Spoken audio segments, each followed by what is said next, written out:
doing this by memory, I believe 1987. Well, they were alive. Right.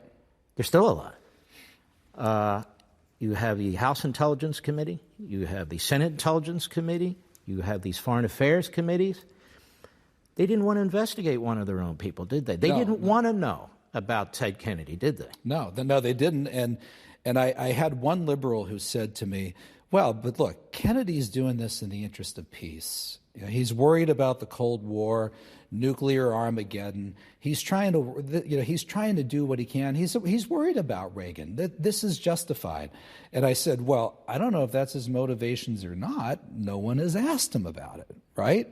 Are there any political motivations in this? Just at least ask and find out. And maybe at some point they would have went public. But even if there are no political aspects to this, right? What he did is an abomination. Yeah, he went around, he's sitting president of the United States. He conspired with the KGB and the Soviet government. At the time, people need to understand, we had a Cold War going on. We were confronting the Soviets all over the world. I'll tell you how hot it was. Yeah. May 1983, March of 83, Reagan had done the Evil Empire speech. He did the SDI speech. NSDD 75 went public about that time. I asked, what is that? That was National Security Decision Directive 75, which was one of the most important documents aimed at taking down and defeating Soviet communism and winning the Cold War. Now, Reagan's closest national security advisor ran the NSC, Bill Clark. You knew Bill Clark. And one of Reagan's closest friends and confidants. Yes, exactly. And Clark was like a grandfather to me. I became his biographer. I asked him about this. I said, were you aware of what Kennedy was doing at the time?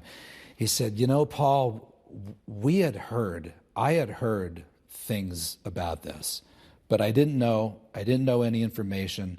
And at this point, Mark, that would have been probably 2005. I would have been having that conversation with Clark. He said, I can't help you. I can't remember. But the point here is Clark, who was Reagan's right-hand man, he didn't know what Kennedy was doing.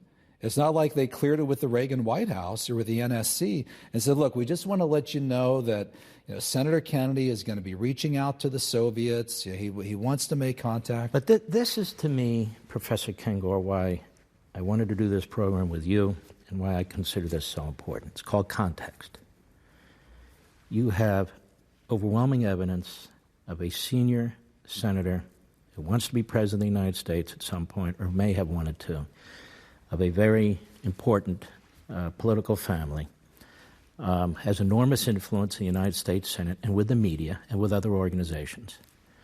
He's up to his eyeballs in colluding, not with the Russians, with the Soviets. Here we have a president of the United States today. We've had an investigation for 2 years. We've had thousands of so-called journalists and others trying to pin on him some collusion with the Russians, something, which was a sort of propaganda started by Hillary Clinton, pushed by Schumer. We have a criminal investigation, constant talk about impeachment, constant talk about indictments, with nothing. Sitting back, waiting for a special prosecutor to tell us, if I could prosecute the president, these are the things I would do. And then they want to, put the I word on his forehead, impeachment. And still today, when it comes to Kennedy, absolute self-censorship in the media, and Congress doesn't want to know anything. Yeah, we pitched everybody in the media. You know how publicists work for books, right? And I'm not making this up. I still carry that document around with me in my briefcase. And I even had a couple friends grill me and play the role of who's the 60 Minutes reporter, Leslie Stahl. I pictured myself just getting nailed, right, asking me all these questions. I didn't have to worry about it. No. They just never called. They're busy with Ocasio-Cortez. When we come back, I want to explore Alger Hiss. Who is he? Sure. Why is he important? And his role in American history. We'll be right back.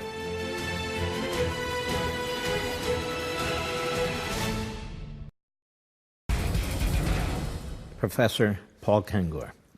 Who was Alger Hiss?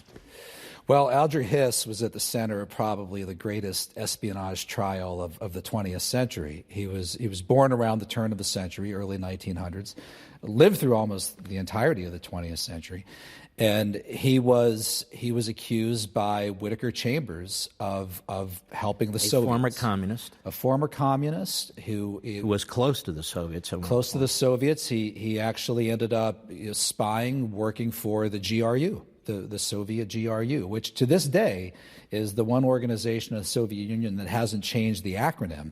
KGB went in and out, including in the Yeltsin years. And GRU is still around. And Whittaker Chambers reversed course. He did. He became a communist at Columbia University in the probably, I guess this would have been, and that would have been around 1920. And then he ended up writing for Masses and Mainstream, which was one of the leading party newspapers, along with Daily Worker, People's World. So why did he reverse course? He eventually came to see the rotten stench of exactly what Stalinism was, what the Soviets were doing. Like a lot of Americans, he was horrified by the Hitler-Stalin Pact. I mean, the idea, which especially shocked American communists who were Jewish, the idea that Stalin would work with Hitler to sign a non-aggression pact. This was August 23rd, 24th, 1939, where they agreed that they wouldn't go to war with one another, but they agreed that they would mutually invade Poland. That happened 1 week later, September 1st, 1939, the Nazis invaded Poland. That started World War II. Everybody forgets, 2.5 weeks later, September 17th, 1939, the Soviets invaded Poland from the east. And so American communists, to learn, most of them hated Hitler. And so to see their boy Stalin, and they swore a loyalty oath to Stalin's Soviet Union. So Chambers flips. And he becomes a conservative, in many respects a libertarian. Right. He starts writing later for National Review. He's taken under the wing of Richard Nixon and others, trying to get to the bottom of this Alger Hiss matter. He didn't want to work to, quote, ensure the triumph of Soviet power in the United States, which was the exact oath that CPUSA, Communist Party USA members swore in the 1930s, including almost every member of the Hollywood 10. But not to digress. Let's stay focused on Alger Hiss. So tell us more about Hiss, okay? So Chambers eventually left the party. And he told members of Congress, this is the Cliff Notes version by far, I'm summarizing, tightening a lot of information, but he said that among the people who were the worst contacts within the United States government was a guy who worked for the State Department named Alger Hiss. And what he eventually accused Hiss of doing, and this appears to be what Hiss indeed did, Hiss would leave his State Department office late in the evening, and he would take papers with him. These are classified documents that weren't supposed to even leave the office. He would take them home to his wife, Priscilla, who at night with a typewriter would retype these documents verbatim. And then in the morning, he would bring the papers back. Now, Chambers said that he was the courier of those documents from Alger Hiss to a Soviet agent by the name of Bykov.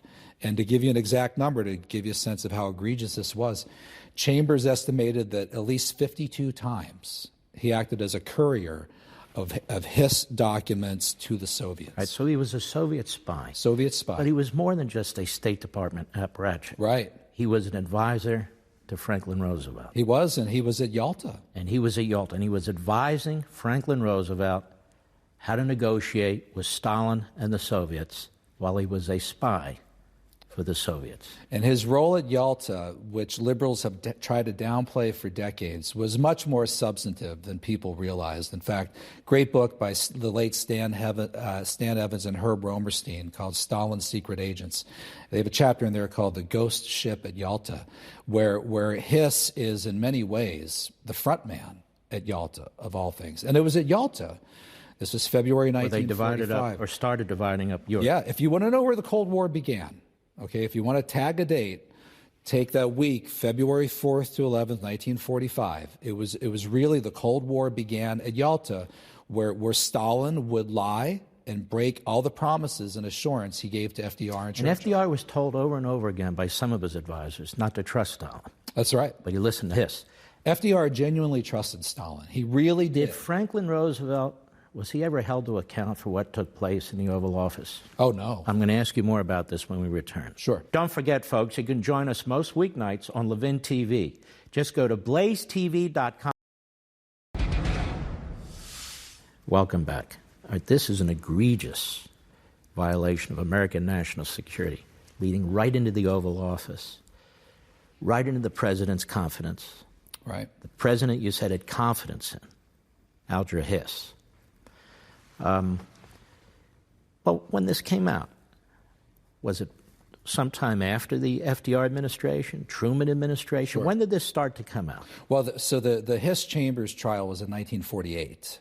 So at that point, FDR had been dead for 3 years. Now, Hiss is eventually convicted of perjury. But the trial's in 1948. Right. But the accusations about him must have been before the trial. Yeah, absolutely. And a lot of them had taken place behind closed doors as well. When FDR was president, were there any questions raised near the end of his presidency? Oh, FDR was getting warned about the communist threat throughout the 1930s. And in fact, Martin Dies, who was the head of the Dies Committee, a Texas Democrat, which eventually led into, if not became, the House Committee on American Activities. He talks in his memoirs about, I think it was a 1940 meeting, and if I get some of these dates wrong, not this is a shameless plug for my book, but they're in my book, Dupes. But Martin Dies, I think it was 1940, that he met with FDR and tried to warn him of the penetration of his administration. Commerce Department, Agriculture Department, throughout all levels of government. But this is all dismissed today as the Red Scare. Oh, well, and FDR said to Dies, he said, Mr. Congressman, you see a bugaboo under every bed. That's the word he used, bugaboo. But there was a bugaboo under his There was a bugaboo. His name was Alger Hiss. Yeah, Alger Hiss, among others. Harry Dexter White, Lachlan Curry, Lee Pressman, Victor Perlow, guys who would work on the Wallace campaign in 1948. And a lot of these guys, too, this is a very important point.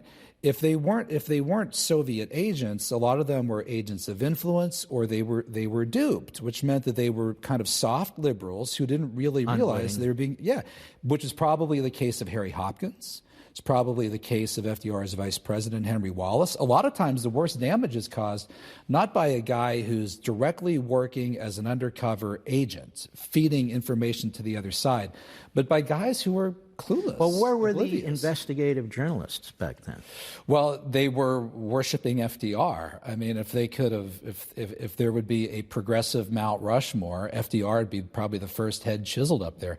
Every ranking by presidential historians of the greatest presidents of all time, He seems to be at the top. he's always in the top three. It's always Lincoln and Washington in the top two, FDR number three, and on this Yalta point. FDR, within the last few weeks of his life, so Yalta ended February 11th, 1945. He died April of 45. He told Avril Harriman, Anna Rosenberg, Bill Leahy, a number of people, he said, Avril was right. We can't trust Stalin. Well, Churchill also told him. Already breaking all of his promises. And Churchill also told him. He also told him. And the worst quote from FDR was where he said this: I believe that if I give Stalin everything he asks for and ask nothing from him in return, and then he uses the word noblesse oblige, then he will work with me to advance a world of democracy and peace. Stalin will not try to annex anything and will work with me for a world of democracy and peace. Right. FDR is not a communist, but he did not understand the communist threat. He thought the threat was from fascists and Nazis, which is true, but he had a total blind eye to the communists. Well, because he was a leaning progressive. That's right. Which is really the progeny of in my view, Marxism and Hegelism and all the other isms. That's right. And his wife as well. Okay. Eleanor is very naive on this stuff. So here we have Kennedy undermining Reagan because he's tough on the Soviets. We have FDR with Hiss and others. And really, we can say he was naive. That's the best spin you can put on it. I mean, when you're president, you're being told all the time, you check out this guy, and you can't trust Stalin.